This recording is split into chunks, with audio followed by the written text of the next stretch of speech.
This episode of the podcast is brought to you by New Bloom Labs. Hey guys, I've said it before. Lab testing can be frustrating. It's one of the biggest bottlenecks in our industry. It's simply unacceptable to wait 1 or 2 weeks or even longer for full panel analysis of your cannabis products. That's why you need to know about New Bloom Labs. They test plant material for potency, monitoring, full panel analysis, and official state compliance testing. The company has locations in Tennessee and Texas, and more to come soon. I've said before that when it comes to lab testing, New Bloom Labs is the real deal. I say that because they always provide next business day turnaround time on potency tests and 1 to 2 day turnarounds on most toxin screenings. They're ISO certified and DEA registered, so you know their science is first rate. Again, producers, it's frustrating to work with your third-party labs, but it doesn't have to be. Call New Bloom Labs at 844-TEST-CBD or visit them on their website at newbloomlabs.com. Superior science,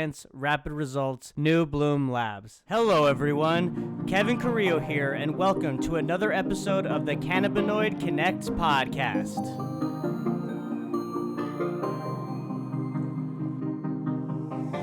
My guest today is Joe Crouthers, CEO at Ceres Group Holdings and Chairman and CEO at Ceres Acquisition Corporation.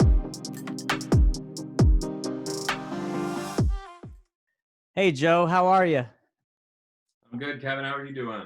I'm doing well. I'm for those that are just listening and aren't able to see the video, Joe has this really cool Santa weed beard shirt on, right? It's the cannabis leaf that's upside down that's imposed as Santa's beard, which is really cool, man. I love it. It's a Volcom shirt, so you could probably find it on Amazon. There you go. Yeah, everybody, I have my like fun holiday shirts that I always pull out of the closet. One is like it's a Santa shirt and it says "Get Lit," and he's got like a beer, but I need something on the cannabis side though now. So that's there you go. Suggestion. Maybe this is your shirt. That's it. Well, I'm gonna have to check out Volcom. Hey, well, thanks for taking time to talk with me today. I know that our audience is going to get a lot of great insights from you. And for those listening, I have Joe Crouthers on the phone or on the line. He's the CEO of Ceres Group Holdings and the chairman and CEO of Ceres Acquisition Corporation. And Ceres is basically a cannabis-focused investment firm.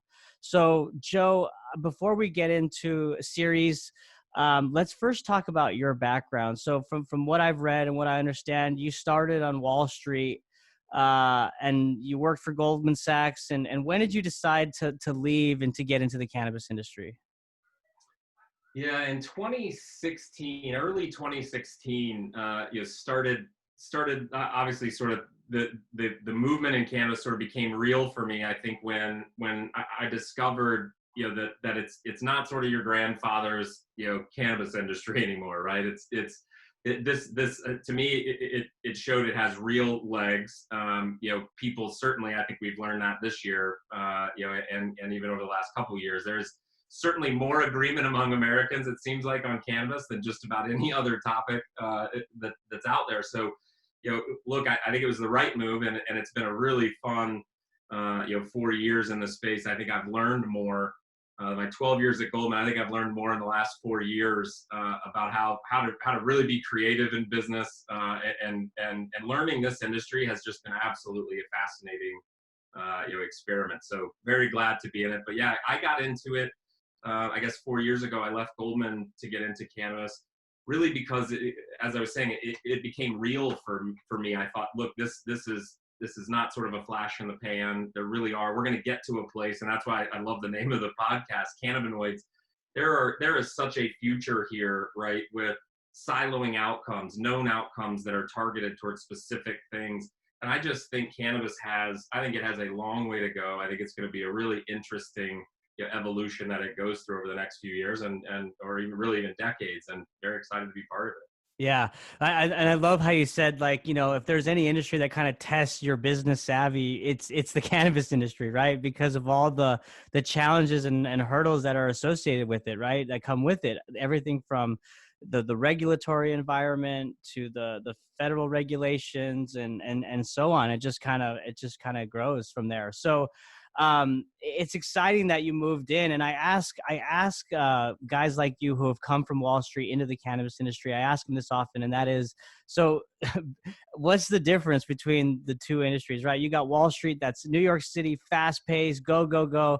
And while of course the cannabis industry is emerging and go, go, go as well, it's kind of got a different, culture and feel to it, right? It does. In fact, it was funny. One of my very first cannabis meetings a few years ago, a guy, I was meeting with a cultivator, and he grabbed my hand and he looked at my fingernails. He said, "Nah, those hands are way too clean for what we do here." And I thought to myself, it really is a good point. And this was a very stark, point a couple years ago, where you had folks like myself coming in from outside the industry. And then you had folks that were in the industry and had been in the industry for years, right? And I think that's where we're getting now, is there's a melding now, I think, of folks that are coming from outside and different sort of business practices, et cetera, and now applying them to cannabis. But you just cannot forget the institutional knowledge, right? And the education that these folks have from years and years of working in the industry. So the truth is, it's sort of Wall Street has to do a good job, I think, right, of working with the industry. And for us, that's part of why we started Ceres. One of my partners, a guy named Mike Vukmanovich, has been in the cannabis industry for years. And so for us, a lot of what we did starting on day one was, all right, how do I take what I learned at Goldman and apply it to cannabis? And how does it make sense to apply it in cannabis? And that's something I could not have figured out on my own, right, without a decent amount of lead time. And with the partners that I have, I think it made that transition much easier. And I think there's a lot to be gained by putting non-cannabis ideas into the industry and applying some of those things, right, as the industry evolves and comes above ground. I think we're again, I think the sky's the limit for cannabis, and I think we're starting to see legitimate and efficient businesses show up as a result of all that. Yeah, no doubt. I mean, it is like this perfect synergy, like you talked about, these professionals that are coming in from different industries and different disciplines, finance, marketing, you name it, right? And they're adding value in certain ways that some of these legacy cannabis industry folk don't have, right? They have more of everybody brings a different skill set to the table, and it's a great synergy, I think, for both. And I've said this before, that it's a unique position for the industry to really rewrite the way in which we want to operate and implement culture and do different things that traditional large corporations have done in the past, and so there's a way, I think, to tweak some of those things and make it our own and make it better. It's exciting. Yep, I agree. And I think we've got to do it, right? Frankly, we've got to do it fast, because I think consumers are demanding better products as they get more educated and aware of what they want.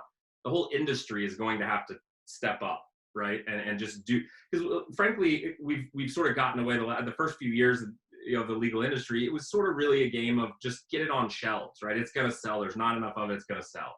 But our view is, over the next few years, the consumerification of cannabis will sort of become, where you do get some bifurcation between folks that are doing things really well and folks that aren't. I think that's where you have to perform, and I think that's where we're headed in this industry, which is good for everyone.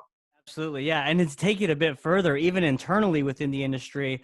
It's so vital and important for each segment of the cannabis industry to do their best to collaborate and share best practices and learnings, because as we're seeing with federal regulation and how things are panning out, the plan is getting more complex, and they're kind of getting divided into different kind of sectors or categories, right? You have the THC marijuana side, you have the medicinal side, you have the CBD and the other cannabinoid side. And so I think, and then eventually the industrial hemp side is going to come into play. So I think that the more that the industry can collaborate and talk internally is going to be for the better as well. I couldn't agree more. We joke all the time and say Cannabis 2.0 really should be called Partner or Die, because it is sort of regulatorily, we've all been stuck in a place of, okay, you've got to cultivate, manufacture, distribute, you've got to be the entire vertical, right? And the truth is, not many industries do that really well, right? And so to be an expert in all 7 phases of that supply chain is tough, right? And we've sort of been forced to do that. And I think I think in places where you can partner, right, and get somebody in with expertise that's staying in their lane and doing what they do very well, I think that's going to be the key and going to be the backstory that we all look back at and say, okay, there's a lot of folks that have done really well here. What was the secret? And I think a lot of that story, how it's going to play out, is going to be, we knew what our lane was and we stayed in it. And we executed that portion. We weren't chasing all the bright, shiny objects. Because look, back to your point, because there's so many inefficiencies in the industry, you go as a capital provider, you have a lot of meetings, right? You meet a lot of companies, and it's funny with all the inefficiency in the industry, there are a lot of opportunities where you see real opportunity there. There are a lot of situations where you see real opportunity, and it's hard to stay focused on what your thesis is and what you're doing. And I think a lot of folks end up sort of running all over the place, and then it's that old saying: if you have two quarterbacks, you have no quarterbacks, right? Right. And the other saying, right, you can be good at a lot of things, but you can only be great at like one or two, right? Yeah, that's right. No, you have to just dedicate and focus and really hone in on what your core competency or skill set is, And I can even say, when you talk about all these moving parts and these distractions from these cannabis business owners, I can totally relate. I mean, I'm operating a brokerage firm out of Texas here, and there's so many opportunities and so many plays and it's just like, okay, no, what are we focused on this week? Let's not bite off more than we can chew right now, because it's so easy to do, right? Yeah, it is very easy. Yeah. So let's talk a little bit about Ceres. And so I know that y'all manage what, $120 million special purpose acquisition company, the SPACs. And you're focused on cannabis and health related and wellness companies. And so for the viewers, or the viewers and the listeners for this episode, let's talk a little bit about the differences between, like, say, an IPO versus an RTO versus a SPAC, and why are SPACs so beneficial and intriguing to the cannabis industry? Yeah, so there's sort of two ways to approach the conversation around SPACs, right? SPACs generally, and sort of what the vehicle is meant to do, and then how does that take all of that and then set it inside the cannabis industry and say, okay, how does it work here? SPACs in general, right, versus an IPO or an RTO, which you could do whether you're a cannabis company or in the other industry, right? The SPAC, essentially, you get to effectively the same place that you do with an RTO or with an IPO. And you probably actually understand SPACs a lot better than you think you do, because if you understand the regular IPO process, take that process and then reverse sort of step 2 of that process and put it in step 1, whereby what a SPAC is essentially doing, again, you're getting to the same place, but you do step 2 first, where you take what they call a blank check company, right, which just has the cash raised in that IPO, and that cash sits in a trust and it stays there protected for the investors, right? We're not off spending it or investing in things that they don't know about or aren't part of, et cetera. So the idea here is that investors, they come into that IPO and they can essentially say, all right, I'm going to give you this money in this IPO, and you're going to set it in trust during your SPAC phase. Which for us is 21 months. Typically, it's sort of up to 2 years.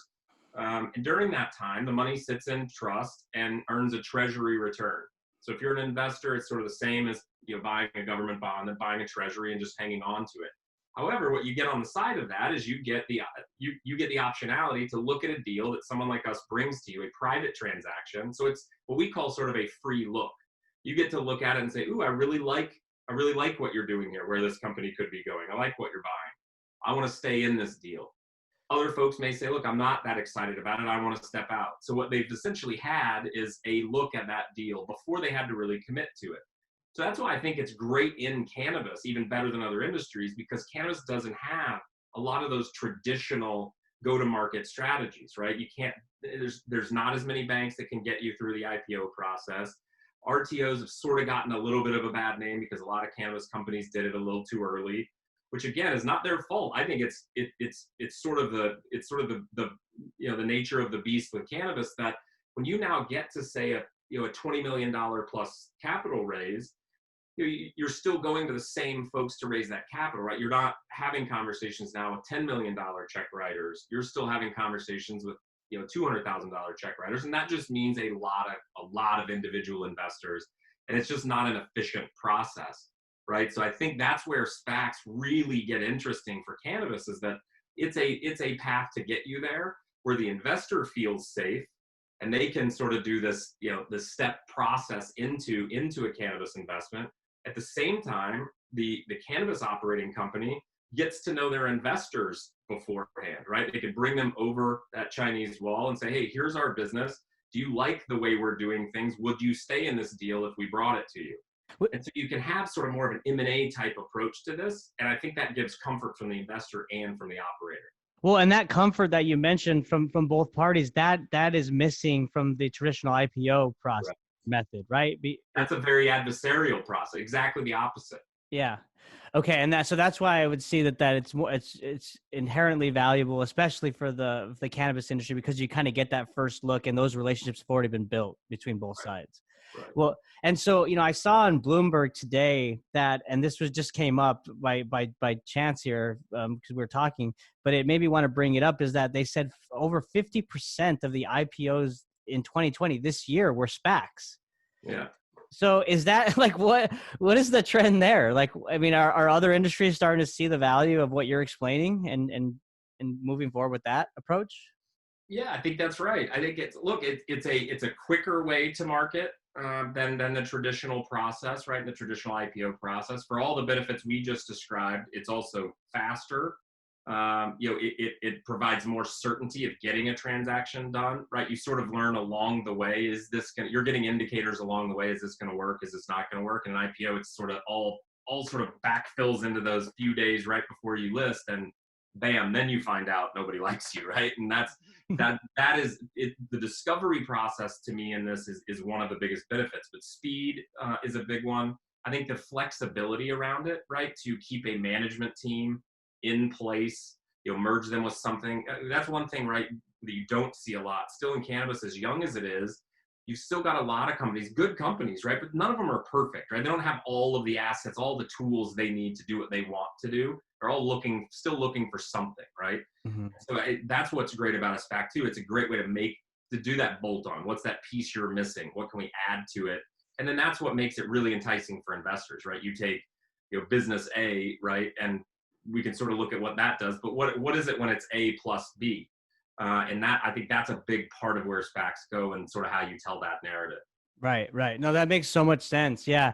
And I appreciate those insights, because again, even from my understanding, SPACs was kind of a new term for me. And I did some high level research, but the way you've explained it was very helpful. So thank you for that. So let's talk about Ceres and exactly what types of companies y'all are looking to invest, and what does your portfolio currently look like? Yeah. So for a little bit of background here, we have sort of two buckets. At least currently, we have two buckets that we invest out of. One is Ceres Group Holdings, which is a private investment vehicle, right? Just like a fund, just like a typical venture fund, but focused solely on cannabis. So that's doing private deals in the space, and that's what we've been running for the last 4 years. And then in March, we sponsored the SPAC. So now that's the second pool of capital that we're obviously looking for. The similar companies, similar stories, but obviously we would have deeper, much deeper at a different sort of outcome, right, in a public listing, et cetera. And then what we're on the verge of is actually raising our second fund, which we're starting the capital raise for actually this week. So we've just started to go out to folks for that, and that'll be $100 million private, again, fully cannabis focused. So what we're looking for, I think, is what you were sort of asking.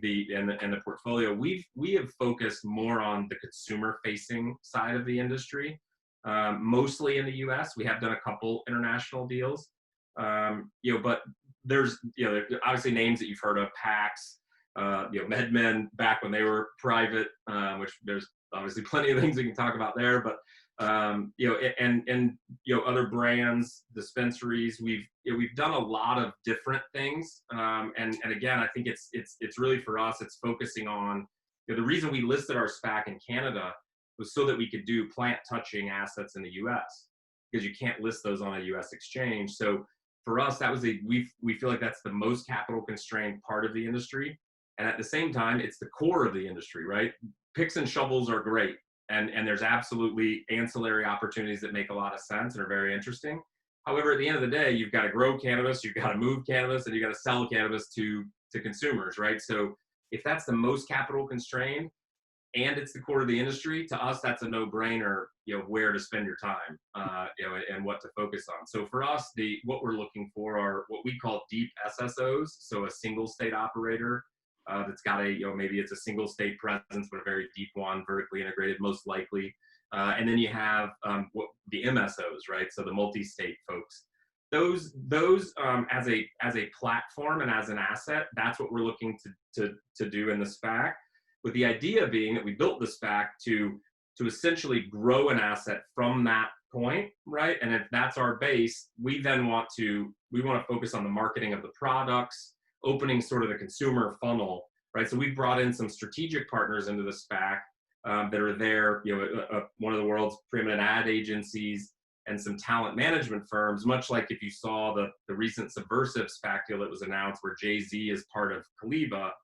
We have sort of those types of folks as part of our SPAC team because of the same idea, right? How do we open the funnel, get more awareness, open up more doors on the advertising side to promote whatever brand or chain of stores, for instance, potentially we buy in the SPAC? Right. That makes sense. And I mean, it's been clear that this year has been a roller coaster, right? Everything, right, from the pandemic hitting, the lockdowns, to cannabis businesses in the industry being deemed essential, to now the sweeping votes that passed during the election of the 5 states, right? So with all these things that have happened this year, how has that affected raising capital in the cannabis industry? Yeah, look, I think going into COVID, the path that cannabis investing, sort of as a whole took, coming into COVID is really important here, in that you had large valuations, unproven companies, a lot of pro forma stories that those were trading on, up until probably late 18, mid 19, even early 19. And then you had it got very dry very quick. And then you had COVID. So I think when COVID started, it really did feel like, oh no, the world is going to fall apart for us in cannabis, because nobody feels like they're in great shape going into this, because capital's been so tough. And now how in the hell are we going to raise money now, right? How are we possibly going to do this now?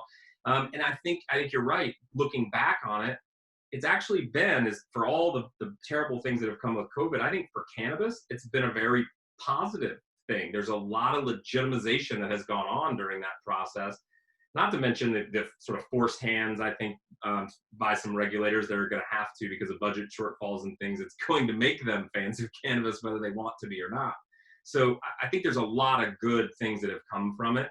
The path it's taken, though, I think, again, until probably the elections, back to your point about the elections, for 3 or 4 months leading up to the elections, it felt like a lot of folks were sort of paralyzed almost in the industry, thinking, all right, I got to figure out how to protect the house, and then, but be ready to do something, given how these elections go, and am I going to get more aggressive? And I think what we've seen since the elections, because of the overwhelming, obviously, support for cannabis there, we've seen a lot of activity in these last couple of weeks, a lot of conversations that had died, or folks that sort of were sitting and analyzing things and not doing much, I think have stood up now and are ready to go. So I think you're going to see a lot of activity over these next few months, because, well, you're right. If you're ever going to get aggressive, I mean, you really just saw America speak. And at the same time, I think you could see 4 or 5 more states this year come online, right, with rec programs, and voters don't even have to go to the polls for that.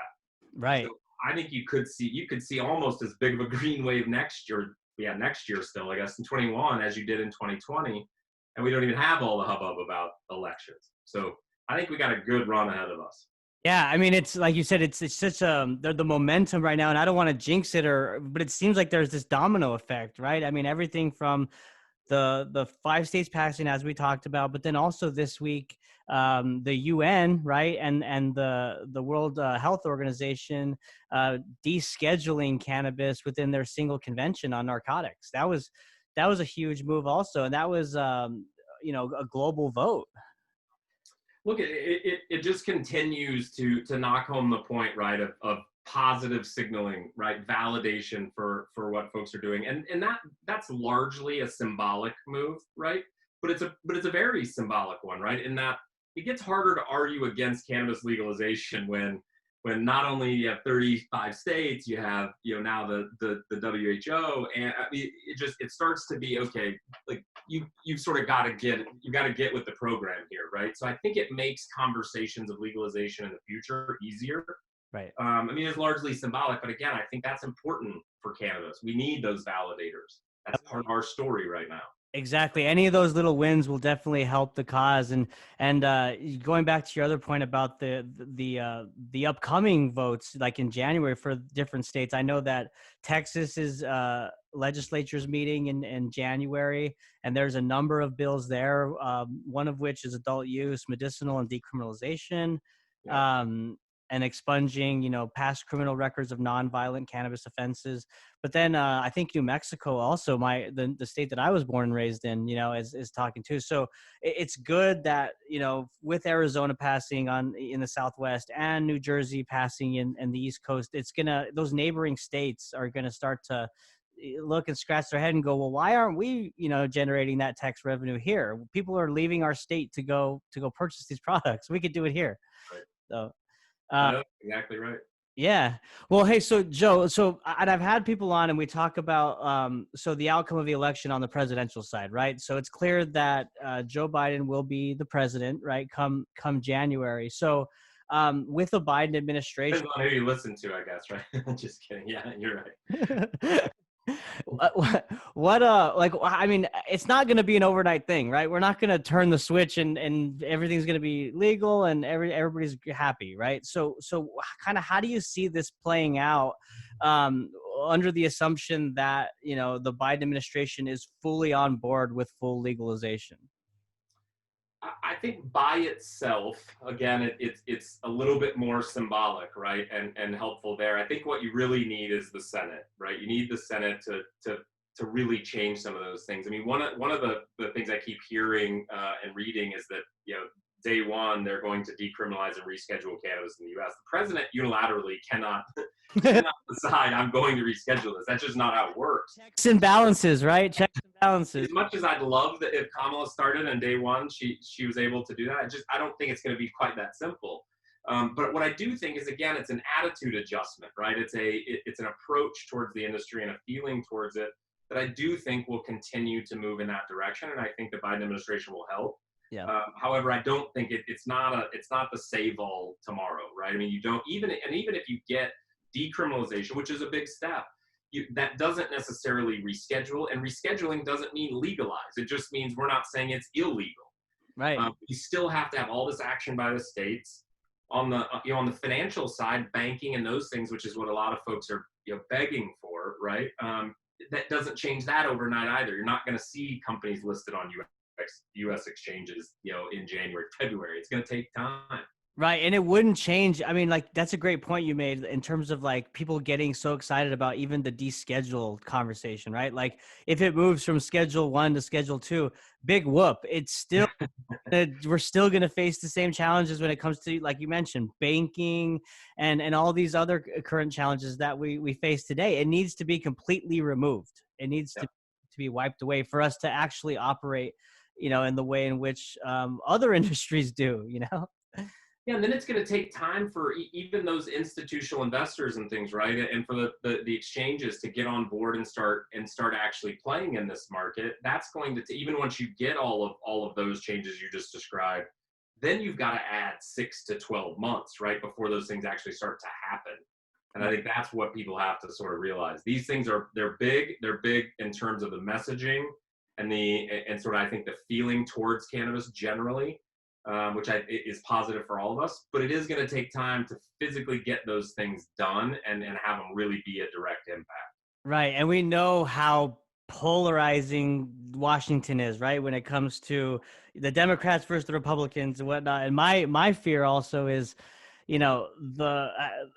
this issue becoming politicized, right? In a way where it's clear that there's bipartisan support. It may be more so on one side than the other, but people want this to happen, right? But my fear is that we're going to go back and forth in the Senate and whatnot, and it's just going to be this cat and mouse game, where the people in the end are the ones that lose, and again, it's inevitable because the states will overturn the federal legislation eventually, but it's just, I hope that it doesn't go that route because it's only going to delay it. And look, at the end of the day, it's probably almost a guarantee that it will go that way. The pendulum always swings a little bit too far, right? The question is, can we guide it back quickly, right, and stay in that sort of sweet spot? But look, you see that in places like California, right? Taxation pushes people to the black market again, and you're sort of defeating your own purpose there, right? And not only are you missing out on all that tax revenue, but you're dealing with dangerous products. There's just all sorts of reasons, right, to have folks actively choosing legal product over illegal product. But look, nobody is consistently going to make the decision to go with legal product if the illegal product, and they don't really know the difference at the end of the day, and this one's half the price. Where's the average person going to go, right? So I think all of that, and that's sort of another pendulum, right? The tax bits. We're going to legalize this. Okay, great. We're going to tax it to death. Well, then you sort of defeated the whole purpose. And I think they do that. You're right. They do that with their rhetoric. They do it with taxes. They do it with all those things. But eventually it sort of comes back. And I guess that's the question. How long does it take us to sort of navigate those bounces and sort of keep the ball on the field? Right. I haven't asked this question before, but if we were in Vegas right now and you had to put it all on the table for either the FDA coming out with consumer oversight for CBD products or federal legalization, what comes first? The FDA. I asked that kind of facetiously just because, CBD has been around for like 2 years now since the farm passed. And it's just like, when, we're begging for that regulation, begging for it, We're begging for both types of that regulation, right? I think but I think you're going to see more problems quicker that force the hand probably on that side. Plus, again, it really depends on what happens in the Senate. I think it's going to be very tough to do a lot of the federal changes that Kamala and Biden want to do. I think it's going to be tough to do those depending on how obviously January in Georgia goes. Sure. Yep. Pretty meaningfully. No, I agree. Yeah. Well, so you talked a little bit about Ceres and how y'all have somewhat of a global footprint as well, right? So let's talk a little bit about that and what the future outlook is when it comes to, say, like Latin America. I know we've heard rumblings about potential legalization in Mexico. So what's the outlook there?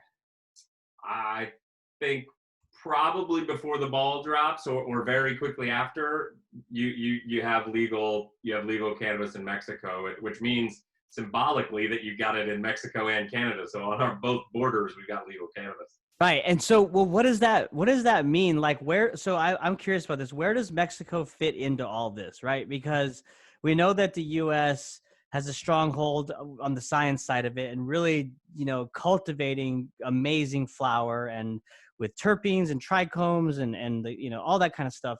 And I'm not doubting that Mexico can do that as well, but where do they start basically? Where do they fit? This might be sort of an ignorant way to think about it, but I in my head at least, I sort of see it playing out a lot like what you've seen in Colombia, which is excitement for a very low cost of production, and potentially what people view as an environment that's conducive to growing cannabis, although I'd argue there's a lot of moisture in Colombia and maybe that makes things more difficult. But I think the belief, right, is that it's a place you can produce product for very cheap, right? And that there's institutional knowledge there of how to do that. I, however, am a little bit more skittish, and we have we are an investor in an operation in Uruguay that I think now is one of the largest, maybe the largest global exporter. So over the last couple of years, we've moved product to Israel, Australia, the EU. So I've got plenty of thoughts on South America and Europe and how the global markets, and I generally sort of think of them picture them sort of South America, Latin America as a production hub. I think because low cost over time, after a while, right, all these silos of individual regulated markets start to break down, right? The question is, how long does that take? But at the end of the day, cannabis is just like other, commodities, right? You got to pay to move it. It spoils. It loses value over time. All those things happen, right? So it's going to go to the low cost producer. The question is, how long does that take, right? And I think that's where you see Latin America starting to position themselves as a place that grows low cost cannabis. It was sort of the Canadian experience was like sort of silly from the beginning, right? Building these massive facilities in a place that cannabis probably just doesn't want to grow, right? Like that's just, you're sort of fighting Mother Nature there. And I think that's a tough thing to do. Even if you've got millions and millions of dollars, that becomes difficult. So I think that's what you'll see. I think you'll see Latin America and South America become a very big part of the production story. Right. And I think of Europe, and on the consumption side in Europe, I think of that as a couple years, maybe 3 years or so behind where the US is, right? I think you're starting to get awareness and people waking up to the benefits of cannabis there, and perceptions are starting to change. Stigmas are starting to change. And I think you'll see that a lot. And the US, by the way, the US moving in that direction will help influence all of those movements. And I think they'll happen quicker in those places than they did here, simply because the path is already laid out, right? Right. Well, and what's the consumption breakdown when it comes to all these different countries, right? I would assume United States is at the top, right? The US is by far the largest market. I mean, in Europe, you still have a lot of countries that still have fairly restrictive medical programs. So you don't have large patient counts. I mean, really in a place like California, even though it was only medical right at the time, it was a fairly loose medical program. So it behaved more like a hybrid, almost, somewhere towards rec, right? Right. That's not the case in Europe yet. The medical programs there are fairly strict medical programs. So I think there's just more time needed to start to break down some of those walls. One nice thing though is that there are countries in Europe where insurance pays for medical cannabis, and that's a game changer. That sort of changes not only what types of products folks want, but it certainly changes the folks that are willing to pay for it, right, and the user base. Right. And so, yeah, I mean, and ideally that would happen in this country as well, right? I mean, insurance covers a lot of the pharmaceutical products that we take today, including opioids and benzodiazepines and things like that. So you would think that eventually cannabis would be included in that, right? You would. And I think that's where you get descheduling those things. That's where that opens up that to be a possibility in the future. But then you still have to have those next 3 steps that get taken, right? And I think that's exactly what we were talking about earlier. That's another aspect of that evolution. Right. And so where does the Middle East fall under in here, right? I know that Israel is like one of the leaders when it comes to research and development, just because they've had medicinal cannabis for the past 30 years, I think. Yeah, they're definitely doing great things on the research side for sure. And they've been very focused on this for a while, and have had less restriction in terms of being able to research, right? So it's given them a really nice head start there. Is there any type of collaboration or knowledge sharing that the U.S. is doing with like a country like Israel? And I ask because I know that we're limited in our ability to test these products on human subjects. I believe there's only one university that has government authority to do so, right? And so, like, is there any type of peer review study sharing and things that we're learning from Israel, or not so much? It's a good question. I've not heard of much collaboration, which I think probably means there's not, if there is any, it's not enough, because we should have been hearing about it. What I do think you've seen, back to your point about, it's the University of Mississippi, right? That's the only place allowed to grow cannabis in the U.S. It was government sanctioned to grow cannabis. The funny thing, and we've actually dealt with this quite a bit lately. So the operation in Uruguay that we're invested in, they have a DEA import permit. So we can actually import cannabis into the U.S. for test purposes. And the DEA has done this because of that one grow facility at the University of Mississippi, frankly, kicks out pretty bad cannabis. It's terrible, actually. And the truth is, it doesn't really reflect the products that consumers can buy in stores today. The idea here is, okay, if you guys can't grow it, then we've got to allow something to come in that labs and folks can use to test this product and learn more about it, et cetera. So look, we're still doing the really little dink and dunk stuff that just is, you'd almost think is, you don't even have to spend time thinking about in terms of of a larger research project, right? I mean, there's still, I think the numbers spent on cannabis research in the US is still somewhere below 10 or $15 million. It's a very small number. And until that changes, I don't think you're going to get all those big collaborative, type of things where you're right. We're just going to fall further and further behind the folks that are willing to do that. It's just it's such an oxymoron, like how everything's kind of playing out, right? And due to the regulation, like you mentioned earlier, you have consumers in California that are looking to the black market as opposed to the actual legal market. And then you have, the government allowing one university to grow, to study, but they don't even know how to grow it. And so we're having to find another way to get the product that we need to test. They're even going as far as to create synthetic cannabinoids to test, right? And it's not apples to apples. So it's like there's a willingness on their part to learn about this, but we're going about it all the wrong way. We're not talking to each other. We're missing each other, in that process. And that's probably where, this UN vote, the WHO vote, that's where that stuff, I think, starts to open up some of those pipes, right? And some of those conversations. I think that's why it's such a positive move.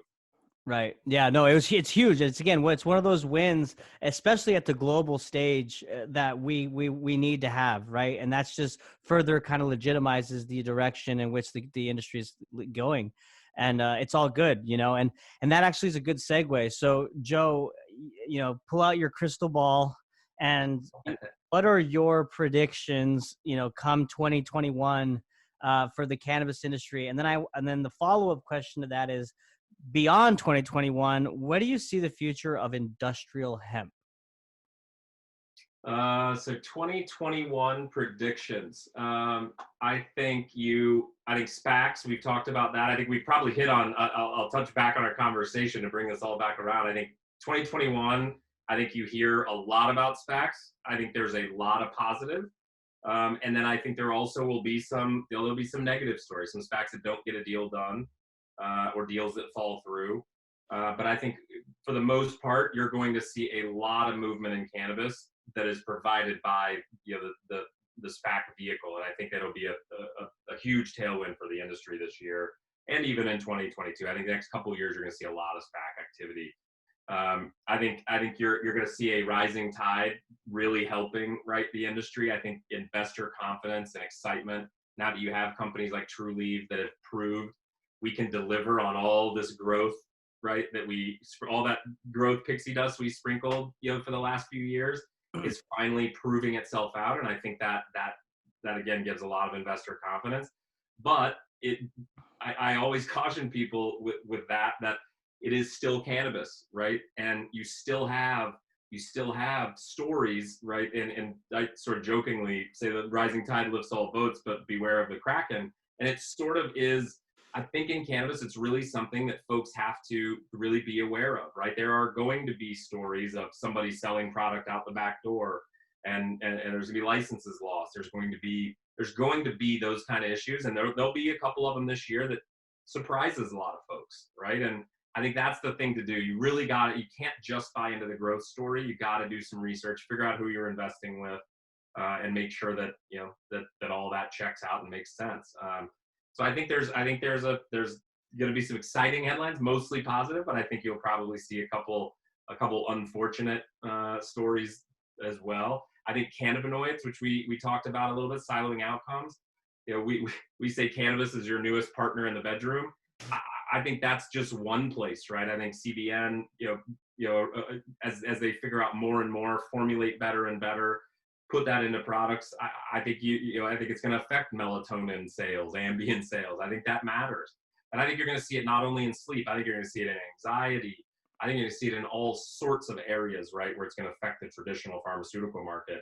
So I think you start to see a lot more of those things, and consumers starting to realize that those things really matter, and that they're a better solution to what they're doing now. But again, you got to get rid of some stigmas. So sure. I think that's sort of the process. But I think this is going to be a big year for that move. Yeah, absolutely. And that's the biggest thing, removing the stigma. And that's the mission. I've said this over and over again of the podcast, is to educate and inform by having, experts on like yourself who are on the front lines and have the knowledge and the expertise, right? And so that's all we can do is continue to educate, because it's just a plant. It's a plant. It's a magical plant that has no waste whatsoever, you know? And we have no idea yet what it's really capable of. I think we've only sort of scratched the surface of what we're going to be able. I mean, think about once you get compounding pharmacists and folks really thinking about, all right, the right proportion of CBN to this, and what outcomes that can give you with a lack of side effects. Yeah, like that seems again like a no-brainer, right? And I think we will realize that at some point. Right now, we're trying to realize it. Yeah, no, that is going to be, I mean, I can't wait for a time where I can go into a dispensary or go into a drugstore and just dial in exactly what I need, because that's exactly what those cannabinoids do, right? They lock in with our endocannabinoid receptors, and it's just the more, like you said, the chemists and the pharmacists and the scientists, they can just fine tune these molecules in a way that inherently match, our receptors. It's going to be a game changer. And it's going to be a threat to a lot of those pharmaceutical drugs that are out there today and have been for a while. And look at that. The word threat is the first thing that comes to mind when you ask about industrial hemp, right? The industrial hemp's got to have as many enemies as THC does, or as cannabis itself does, right? I mean, there are a lot of folks that would like not to see industrial hemp not go anywhere. But after a while, again, and it's taken way too long already. But from this point forward, it's hard to envision the product not being utilized just because of special interests, right? And I think right now that's about the only thing standing in the way. Right. And just like every kind of movement that we've seen, at least in this country, is that with much, public support, things change. You know what I'm saying? It's just the people ultimately win because their voices are heard, and that's where cannabis is going. It's never seen so much public support. And so I'm really excited about what's to come, both on the medicinal side and the industrial hemp side. And, one thing that we know that's lacking right now in industrial hemp is the infrastructure, right? There's not enough plants throughout the country that can process this hemp and the decorticating machine where it separates the fiber from the herd.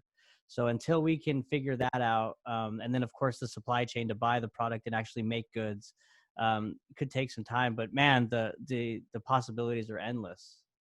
Yep, that's exactly right. They absolutely are. Yeah. I think you're right. If you can get some of those special interests to look at it more as an opportunity than as a threat, and you get some capital flowing into that, like you mentioned, the infrastructure, then I think it can be a fairly quick turn. But you're right. The consumer, sort of the average person out there, has to have that voice heard before you're going to get, before you're going to bowl over those special interests and what they're trying to protect, right? Yeah, and while that space is such in its infancy, this may be a premature question, but I'll ask it anyway. Does Ceres have any plans to maybe step into the industrial hemp side in the future? We don't, but it is we don't have anything specific targeted, and we haven't done anything yet in the past. But is absolutely an asset that we'll look at, and that we are actively looking at. We haven't identified anything yet. So if you know of anything you love, then let's talk about it. Yeah. Well, let's talk after we stop recording, because I may have something for you. Great. Awesome. Great. Love it. Hey, well, Joe, before we wrap up, is there anything else that you want to touch on or cover before we sign off? No, look, I think we've covered a lot of important things. I think the biggest one being that this is a time to really be looking at cannabis. I think we've got a couple really exciting years, especially as investors, right? And for Ceres, we have cash to spend, so I think we're in a great place. But I think for the investors out there, I think cannabis is absolutely worth taking a deep look at. And pay attention to these facts too, because I do think there's a lot of news coming there. I think it's going to be a help to the whole industry. So yeah, I think certainly spend some time, dig into cannabis. I think it'll pay off. Awesome. Yeah. No, that's sound advice. And again, really appreciate you coming on and sharing your insights. Where can people find your website and social media? Sure. The website is for Ceres, for the private side of our business, is ceresgroupholdings.com. And then for our SPAC, Ceres Acquisition Corp.com. And then we're traded in Canada. The symbol is CERE.U. So yep, happy to answer any questions from anyone if they want to reach out. Yeah, so that's where I would go if you want to learn more about us. Perfect. Awesome. Well, thanks again, Joe. And I want to have you on real soon after, say maybe February, because I know that a lot's going to happen with individual states and then even at the federal level. So let's run it back and Great. keep in touch as the industry evolves. Sounds good. Thanks, Kevin. Appreciate it. Awesome. Yes. And I appreciate it too. And thank you all for listening. We'll talk next time. Bye.